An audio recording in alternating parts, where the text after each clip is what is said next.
The USA national team is producing some good talent, and we've got some good, exciting talent in our ranks right now, and some more coming up.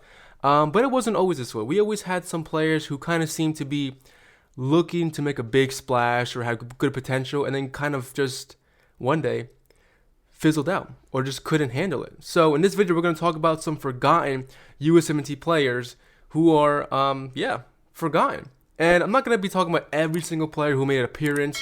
It's going to be the players who were always consistently in the lineup for the USA and then kind of just abruptly stopped appearing, stopped getting call-ups, and then kind of just got forgotten. So without further ado, and he's not one of them, let's get to it. Our first forgotten player is, of course, a guy in the MLS news right now looking to come to MLS, and that is Tyler Boyd. Tyler Boyd was a New Zealand-born USMNt player who was playing for the New Zealand national team and even played for their youth team as well. But then quickly in 2019, he wanted to switch and transition over to the USA. Maybe he saw that USA had bigger potential or he can get more game time with the USA.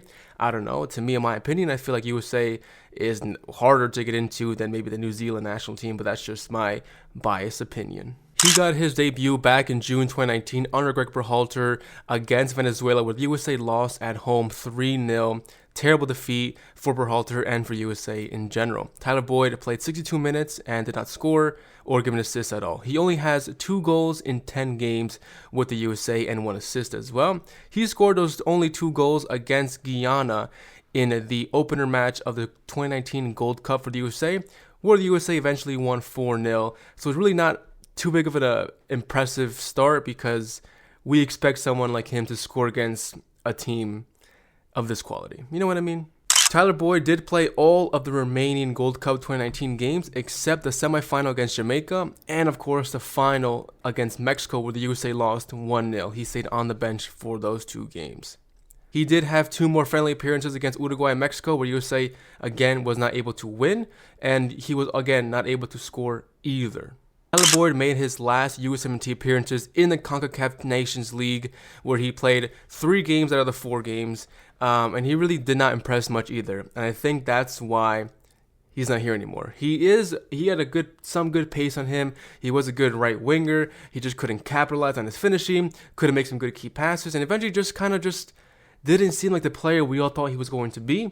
And then I guess Berhalter saw that as well, alongside other players that are coming up in our USA ranks that could have just replaced him on that side of the field, like Timothy Weah or even Gio Reyna. So he's not going to beat those guys for starting spot. So I guess for now, he is not in the plans anytime soon.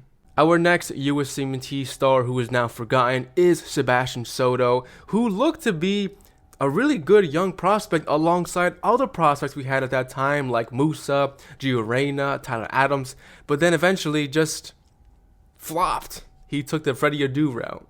Sebastian Soto, the Chilean-American, made his debut for the senior USA team under Greg Berhalter, where he had 2 games so far and scored 2 goals, and those 2 goals came in the last 13 minutes of the game against Panama, where the USA won that friendly match 6-2. It was good for him to get on the board, a score sheet at that time, as being a young player who we seem to be, having some good potential alongside other talent, like I said earlier.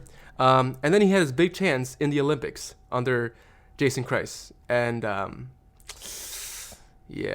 it was no surprise to many USMNt fans that when Sebastian Soto got his call-up to play for the youth squad of the USA in the Olympic qualifiers for CONCACAF to play in the Olympics, we all expected him to be there, which was really good.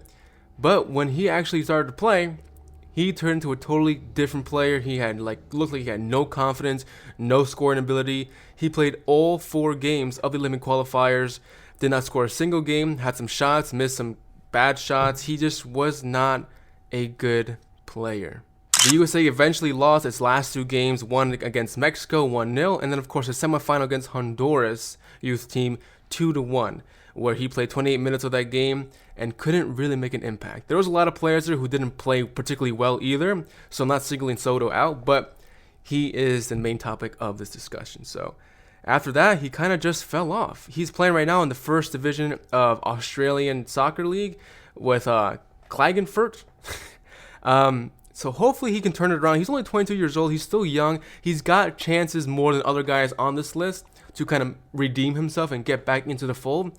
But right now, it's just not looking good. I don't know why he's got no confidence, but he's got to snap out of that and come back into the player that we all thought he was going to be. So, Soto, if you're watching, come on, man, wake the fuck up. Our next forgotten USMNT star is Dwyer, all the way from Cuckfield, England.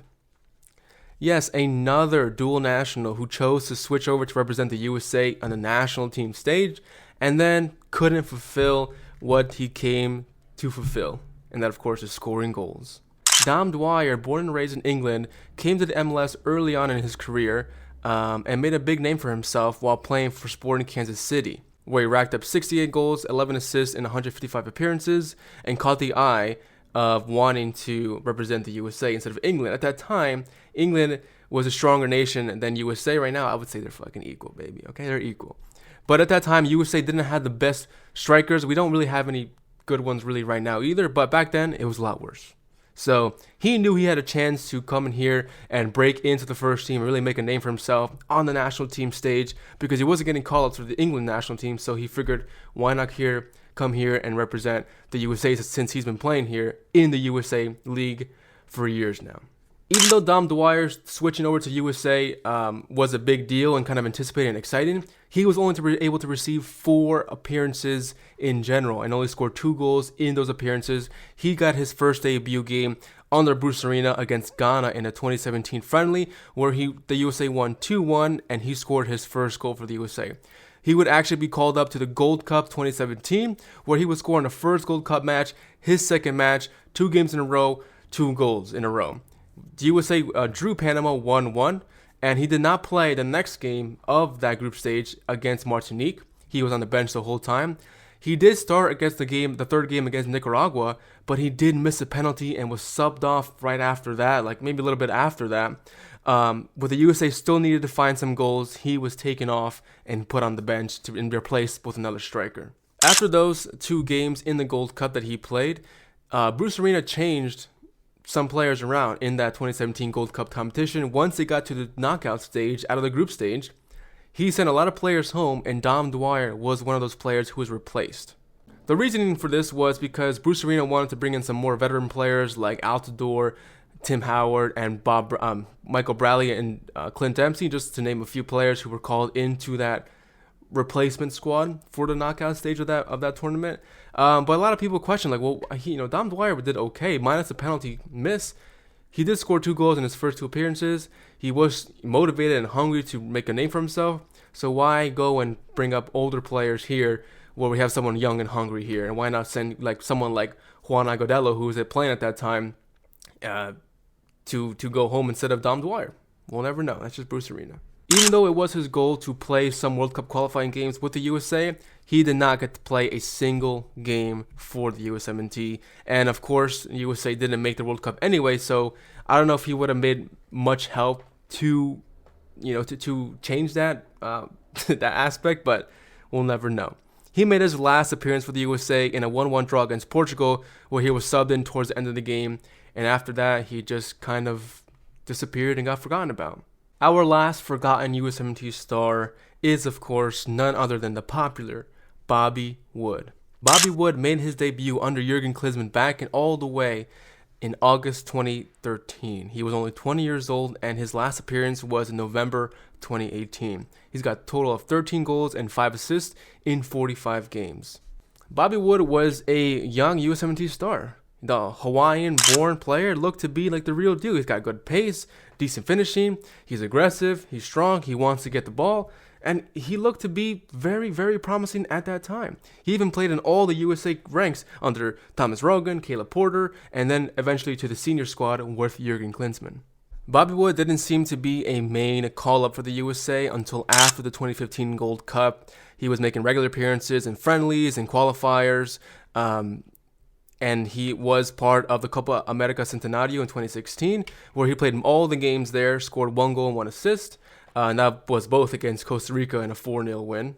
He did have some small injuries there, but nothing too crazy that took him out of action for a long time.